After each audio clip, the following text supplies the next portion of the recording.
Ok, mascota. Adriano, ¿no te gustan las mascotas? Pues echan pelo. Pero entonces, podría dar el ejemplo.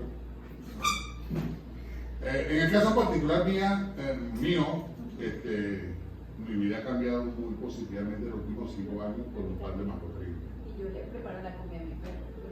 No quería decir eso, pero yo se la preparo y mi perro no tiene problema de nutrición. Yo le preparo la comida a mi perro, pero. Está excesivamente gordo. Pero yo se la preparo con mis muestras. Qué bueno. En la casa yo tengo un problema muy particular, porque en mi casa, aquí por lo menos en la facultad veterinaria, yo doy la clase de alimentación de perros y gatos, ¿no? Y Mario Nero, la última vez que hizo un gran congreso de mascotas, me invitó a mí a dar una charla sobre la alimentación de mascotas. Pero en mi casa la que se anunció mi señora. Ella que decía qué va a comer el animal, cómo lo va a comer, cuánta cantidad y eso. Ahí yo tengo absolutamente ningún tipo de opinión. ¿No? Todas las perras que tengo son perras gordas, incluso se van a la meta y no pueden cortar.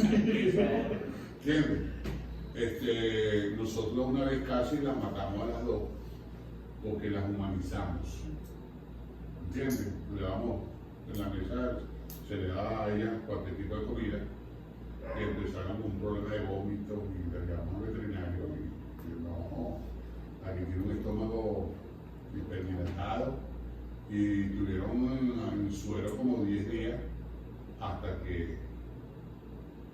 Pero a diferencia de los conejos, en el caso de gatos y perros, la industria de alimentos que se ha desarrollado alrededor del mundo para alimentación de mascotas, en Estados Unidos no saben cuántos billones de dólares se usan en la industria de la mascota, ¿no? Incluso usted va a una tienda de veterinario y no puede entrar por el número exacto de mascotas.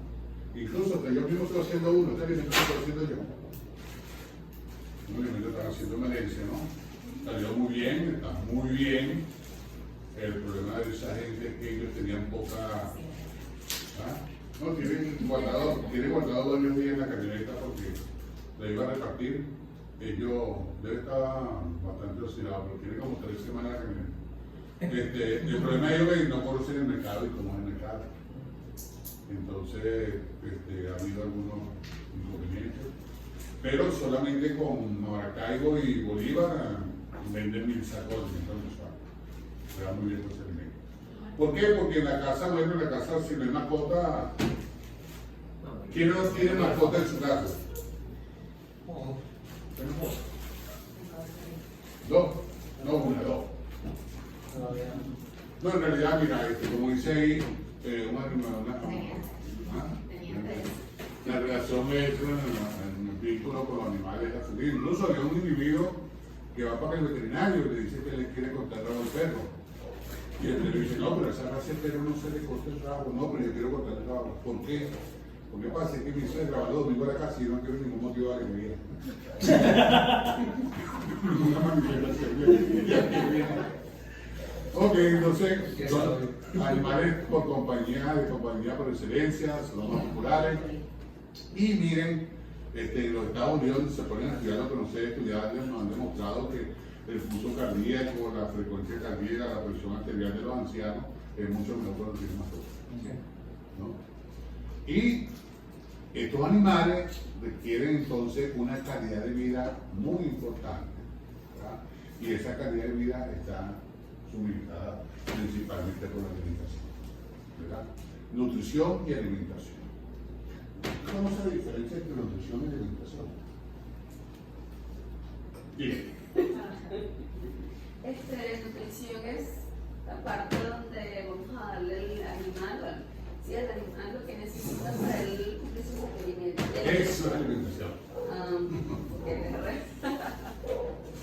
¿Y nutrición qué es nutrición? Debo ver Marco que tiene ya varias semanas. Ya los procesos metabólicos. Muy bien. La nutrición estudia todos los procesos fisiológicos, metabólicos, anabólicos que sufren los nutrientes cuando llegan a un animal. En el caso, por ejemplo, cómo se transforma el calcio del hueso en el calcio del hueso del perro. Cómo se transforma en la lisina de la carne que come el animal en la lisina que va a formar la tiroides.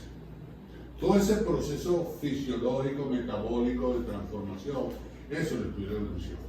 Mientras que la alimentación es dentro de la práctica de darle a los animales alimentos, cómo lo utilizan, el mejor tipo de alimentos. Esas son dos cosas bastante diferentes que vamos a ver. Adelante. Ok, nutrientes. ¿Cuáles son los nutrientes que nosotros debemos suministrar a los animales? En este caso, nosotros podemos hablar de 40 nutrientes. ¿Nos acordaremos de esos 40 nutrientes? Ok, empezamos. Agua. Adriana, ¿el agua es un nutriente? Los libros dicen que sí. Pero otra gente dice que no. Dicen que no. ¿No? En realidad no lo considero un nutriente. Ok, si nosotros hablamos, ajá, Pero eso es dejamos la misma. Entonces, tenemos el caso de carbohidratos, ¿verdad? Tenemos carbohidratos, tenemos bien sea la glucosa, por un lado, y tenemos, si vamos a hablar sobre los nutrientes, y tenemos la fibra con la celulosa, que es importante, ¿no? Pero luego nos vamos con los lípidos. ¿Por qué decimos lípido y no grasa y aceite? ¿Qué es una grasa? Tiene tanto por ciento de grasa. Ese alimento tiene tanto por ciento de grasa. Y lo reporta como porcentaje de grasa. Pero ¿qué pasa si, por ejemplo, nosotros preparamos un alimento y le echamos aceite de maíz? Ese alimento tiene grasa. ¿Cuál es la diferencia entre un grasa y un aceite? El origen, dígame. Bueno, como general de materia prima, o sea, uno habla de una grasa, más que todo de un ingrediente que viene de origen animal. En cambio, los aceites son de origen vegetal. Exactamente. Aunque, bueno, también está el aceite. Tiene que ver más con, creo yo, con el estado en el que se encuentra. Grasa, sólido, líquido, líquido. Esa es la diferencia fundamental. Sin embargo, como ahora nosotros somos muy exclusivos, entonces ya no hablamos de lípidos sino omega 3, omega 6, omega 9, ácido araquidónico, tome el omega 3, pero no 3 y 6, el 3. Simplemente pues son ácidos grasos esenciales que no son sintetizados por nosotros, que por lo tanto deben incorporarse en la dieta, ¿no? Entonces, por lo tanto, por ejemplo, ahí tenemos el palmítico, oleico, linolénico, el arquidónico y sus variantes de omega, ¿no? Entonces, por otro lado, tenemos los minerales: calcio, fósforo, sodio, cloro, potasio, azufre, magnesio, yodo, cobalto, selenio, cobre, hierro, zinc, manganeso, molibdeno, que son los microelementos, ¿verdad? Ahí tenemos por lo menos uno más. Después vamos a las proteínas, entonces tenemos los aminoácidos esenciales y no esenciales. ¿Cuáles son más importantes en la dieta, los esenciales o el esencial? Los esenciales son los más importantes en la dieta. ¿Por qué? Porque uno lo puede sintetizar en tus procesos metabólicos. Ok, ahí hay que agregarle algo más. Pero No lo sintetiza O o se sintetiza parcialmente sintetiza. Y los aminoácidos no esenciales son más importantes en el metabolismo que los no esenciales, ¿sí o no? Son importantes. Pero los aminoácidos no esenciales son esenciales en el metabolismo. Los aminoácidos no esenciales son tan importantes que el organismo no se le puede dar la idea o no puede sentarse a esperar a que se sinteticen y el organismo ha creado formas metabólicas de sintetizarlo. De tal manera que los aminoácidos no esenciales son esenciales en el metabolismo, pero no son los esenciales en la vida.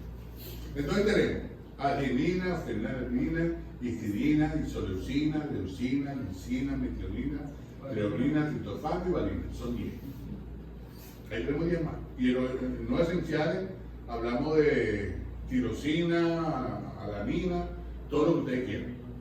Entonces por ahí tenemos otro grupo de nutrientes. Entonces después tenemos la vitamina. Vitamina A, vitamina D, vitamina E, vitamina K.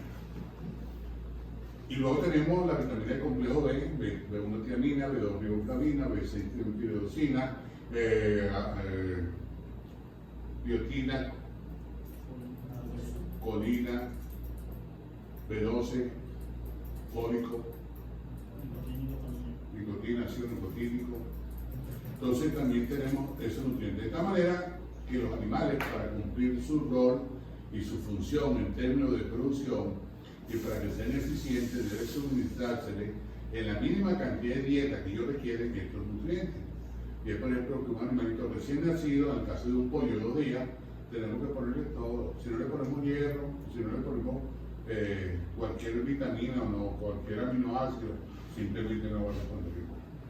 Entonces hablamos de 40 nutrientes donde tenemos que perfilarlos muy bien y conocer, aunque deficiencia de un solo nutriente a veces es muy raro, sin embargo los síntomas generalmente son bastante comunes y es muy difícil entonces diferenciar cuando hay una deficiencia de uno de otro. Adelante. Entonces, bueno, aquí está, la situación no tiene carbohidratos, proteína lípida de manera determinada. Sigamos. Carbohidratos de reserva, la almidón y la fibra hablamos ya de eso. En este caso, son tan importantes los almidones como fuente de glucosa como la fibra, que son los que van a tener, por ejemplo, en muchos animales, incluso en perros y gatos, la flora a nivel intestinal es esencial para el suministro de vitamina del complejo B, ¿verdad? Por lo tanto, siempre es necesario mantener una flora bacteriana con bacterias positivas, bacterias benéficas, y con eso entonces se promueve en el caso de perros y gatos el uso de prebióticos y el uso de probióticos. ¿Usted sabe la diferencia entre prebiótico y probiótico? Uno funciona antes de que empiece funciona antes de que comience todo el proceso de la digestión en el intestino y uno actúa de manera directa en toda la parte de la síntesis. Los probióticos. Digo usted. Exacto, eso es lo que es.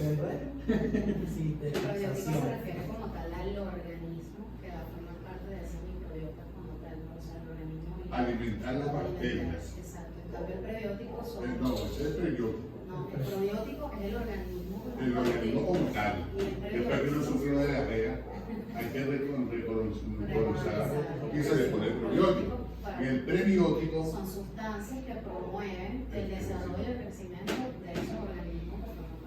exactamente. Y en el caso de eso, en el caso de promover la salud intestinal, promover el crecimiento de bacterias benéficas, por lo tanto son fundamentales incorporar esos elementos de la dieta. Proteína, bueno, acá no esenciales, tenemos que conocer lo que es el valor biológico de la proteína, que es en realidad la utilización neta. Y ese valor biológico de la proteína, muchas veces es importante considerar la calidad de la materia prima. Por ejemplo, una soya quemada o una soya cruda, con un valor de KOH diferente a por debajo de 70, por encima de 70. Es una proteína, por un lado, o está quemada, donde se desnaturalizan los aminoácidos, o está muy cruda, donde aparecen entonces los antimetabolitos, ¿verdad? Que pueden afectar entonces la utilización de otros aminoácidos a nivel intestinal. De tal manera que la calidad de proteína, entonces hablamos de proteína de buena calidad, donde hay una buena proporción de aminoácidos esenciales. Entonces la fuente de proteína, etcétera, etcétera. Adelante.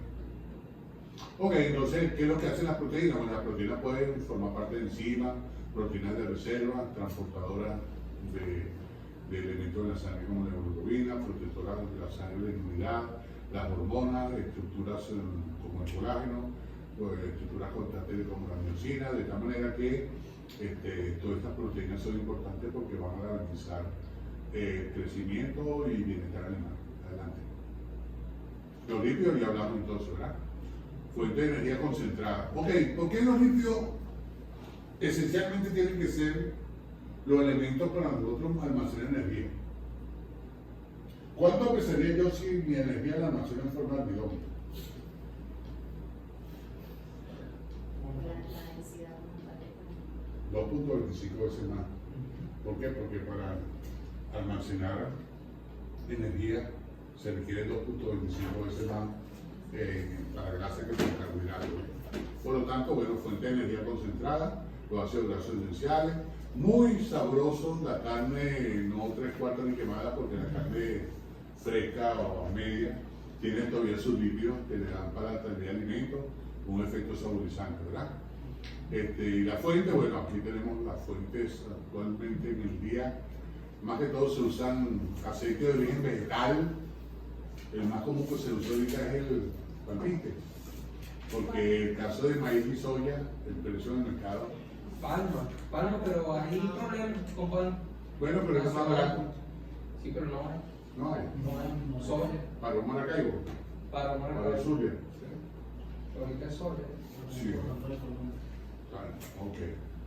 También se va a empezar a traer aceite de pescado de allá de Cumanacoa. Hay una planta de aceite de pescado que es esencial, entonces incluso alimento para perros y gatos, más que todo para adelante. Minerales, bueno, ya hablamos de minerales y vitaminas, no hay problema. Sigamos adelante. Entonces, ¿cuáles son los planes de alimentación? Ok, adelante. Ok. Entonces, nosotros tenemos nuestra cría de perro y de gato, y tenemos cría de perro para vender, y agarramos nuestros cachorros, muy bonitos, y los llevamos allá a la ballena y los empezamos a vender. Y llega la gente a preguntar cuánto cuesta, pero llega la gente también. Y mientras más bonitos son, más rápido te lo ranquean.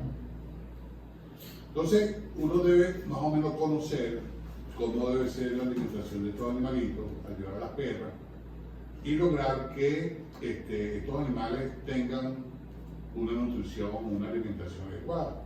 Ofrecer alimentos formulados para satisfacer sus necesidades desde el punto de vista de mantenimiento y producción, y también que ofrece cantidades superiores o inferiores, ya produce efectos negativos sobre el desempeño biológico de la salud.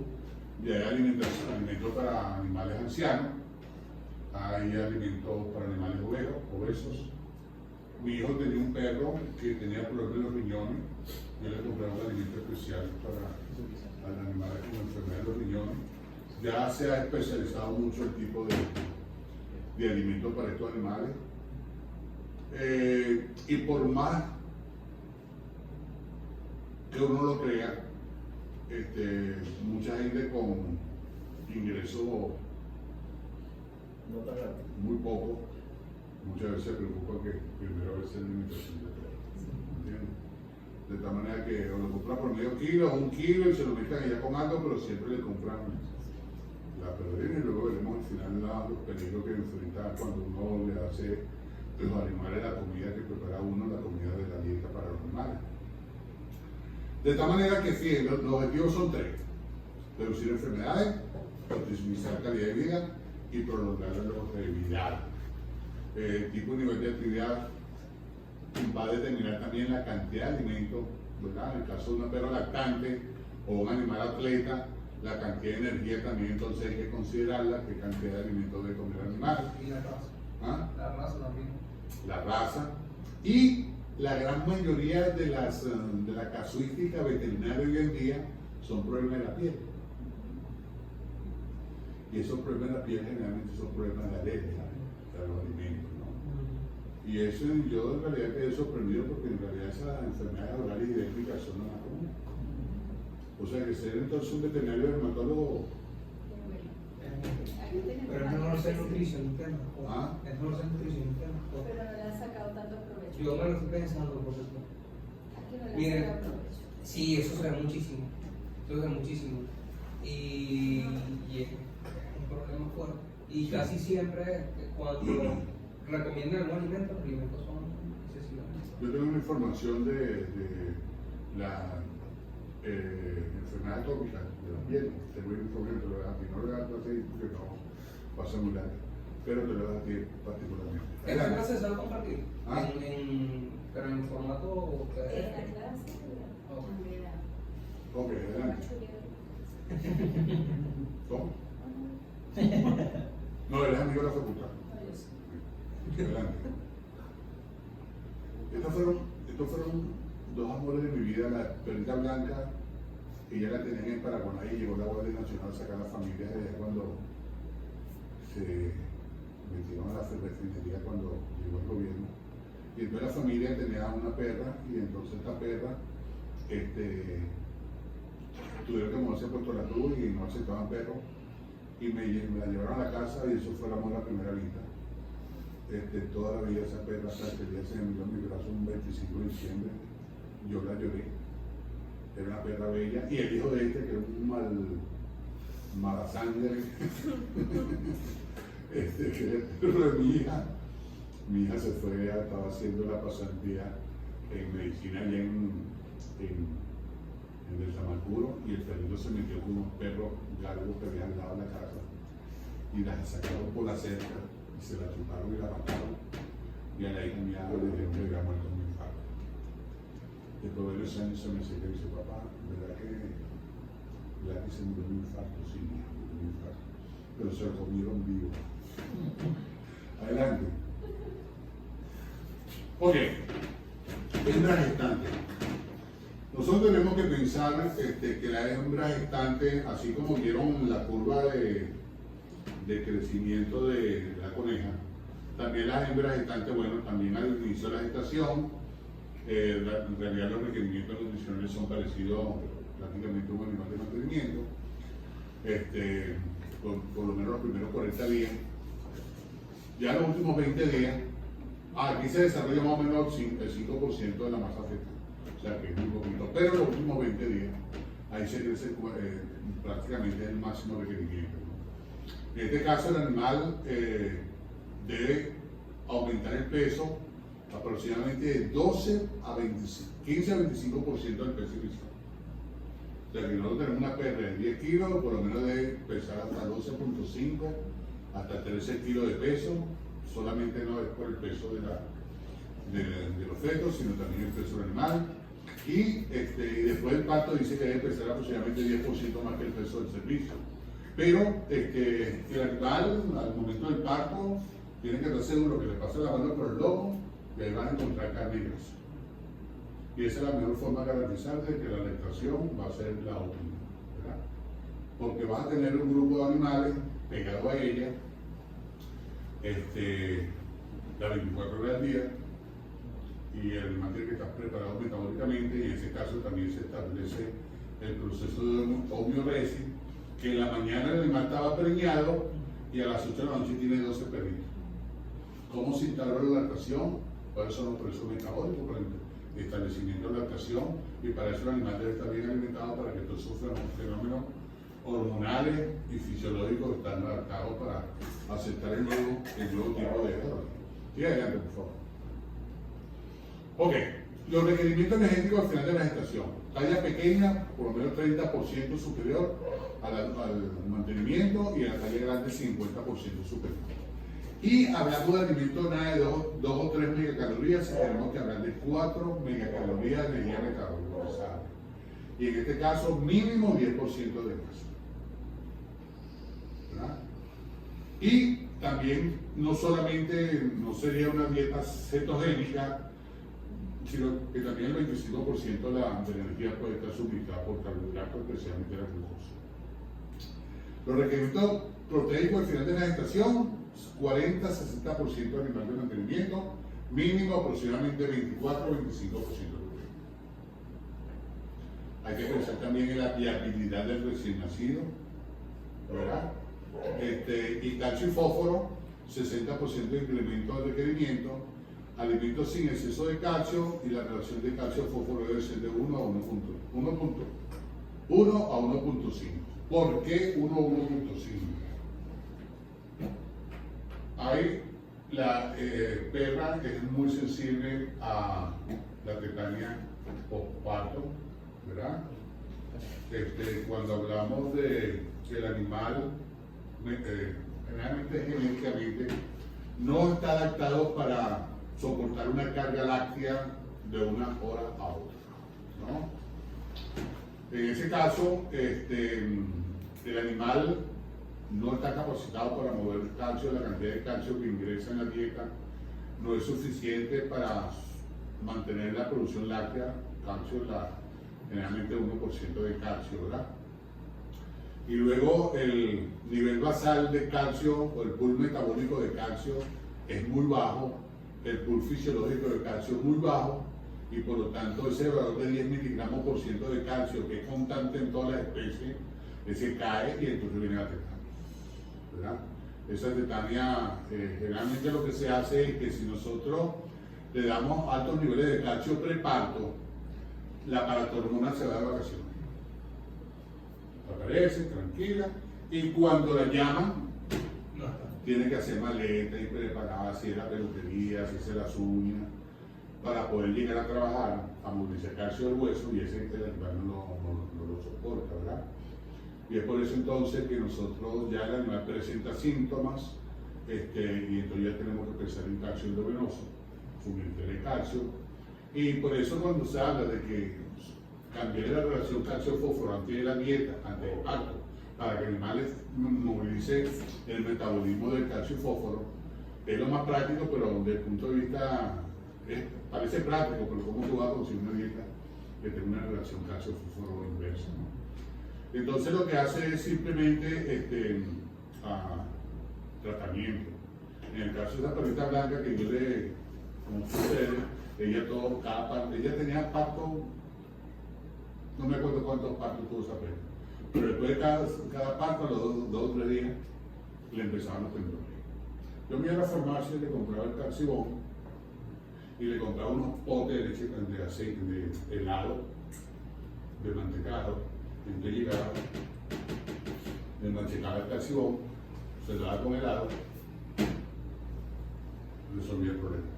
Pero es muy común mucho en la clínica, no sé si en la clínica aquí será común ese proceso, ¿se presenta varias veces? Una vez lo vi aquí, pero con una pincher y tenía mucho, la cadera como una camada grande. Ajá.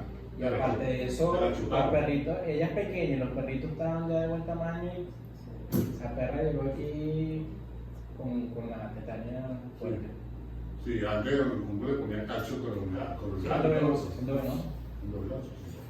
Porque era entonces fíjense lo siguiente, ¿no?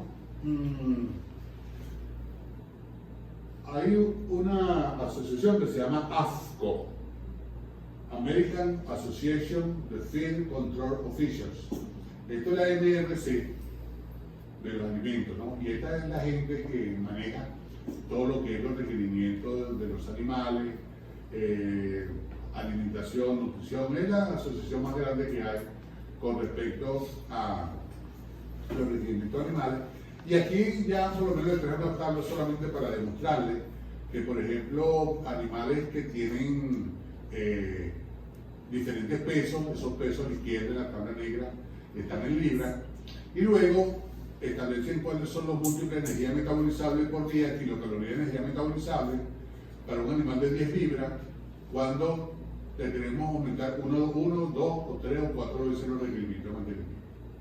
O sea que los valores de mantenimiento están ya determinados para cada tipo de animal de acuerdo al peso. Esto quería demostrar con esto de que ya esos valores ya existen. ¿Cuántas kilocalorías, megacalorías requiere un animal de tal raza grande o raza pequeña que tiene 4, 6, 8, 10 cachorros? Y eso existe en la tabla y simplemente, bueno, aquellas personas que trabajan en nutrición de mascotas manejarán eso. Pero simplemente quería decirles que la AAFCO tiene bien desarrollados esos requerimientos, no solamente para gestación, lactación, mantenimiento y crecimiento de animales grandes y animales pequeños. Lógicamente, cuando hablamos de nutrición y alimentación de mascotas, también tenemos que pensar en lo que es mascota pequeña y mascota grande, porque en realidad los requerimientos son bastante diferentes y el tipo de alimentación es completamente diferente. Adelante. Entonces, otra cosa es la condición corporal entonces del animal, ¿no?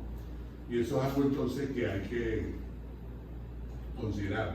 En el caso del animal 1, visto dorsalmente o visto de lado, fíjense bien que hay lo que sobre el hueso, ¿verdad? Mientras que el animal ya en condición 9 sería una bola de grasa, ¿verdad? Tanto el 1 como el 9 son perjudiciales, ¿verdad? El animal obeso es un animal que tiene limitaciones muy importantes. El animal 1 también limitaciones muy importantes. Yo pienso que más o menos la condición corporal que debíamos trabajar en estos animales es la 5. Yo generalmente lo que hago es le paso la mano por el lomo y veo cuántas apófisis espinosas de las vértebras puedo determinar, y ahí entonces uno recomienda aumentale o quítale, pero muy importante, otra cosa importante también es el pelaje, la cantidad del pelo, ¿verdad? El animal le pasa la mano y tiene poco de pelo en la mano, y uno puede pensar, bueno, aquí falta lípido, falta ácido omega. Y entonces, pues las recomendaciones para la gente, ¿qué le vas a hacer? Vas a comprar omega, no, eso es muy caro. Yo, bueno, chico, mira, cómprale pescuezo de pollo. Yo toda mi vida crié perros Rottweiler. Mi casa en Limón la conocían como la casa de los perros. Yo tenía una cría Rottweiler y tenía unos amigos